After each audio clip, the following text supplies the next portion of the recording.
Kaskan'iny fa raha ny fanambarana izay ombonana nataon'ny ministry ny teti-bola sy ny fitantanam-bola eo ihany koa ny ministry ny fitsinjaram-pahefana ary ny ministry ny Tandry Omaly Ariva dia tokony efa voaray tamin'ity andro-androany ity ny karaman'ireo sefokotany rehetra manerana ny nosy araka izany tsy tokony misy ny aya amin'ireo sefokotany amin'izay fandaovana ny karaman'izy ireo izay.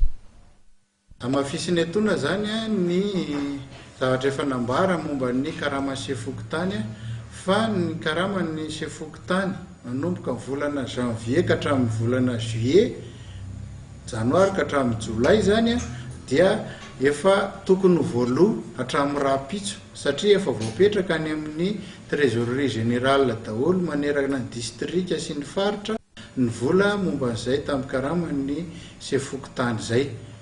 Koa manentana ny sefokotany zany mba hanontany ny any amin'ny distrika na ny lehibe ny faritra zany raha ohatra mbola tsy nanao ny fizarana ry zareo fa dia efa any ny vola ary eo tokoa zany manararoatra manentana an'ireo chef district, chef de région namana zany fa tokony atao vaindon-draharaha ny fizarana an'ireo tamin'ny karama ireo hatramin'ny rapitso farafatarany fa miasa mafy ireo sefokotany ireo ary manana anjara lehibe zany amin'ny fampandehanana ny fifidianana ity.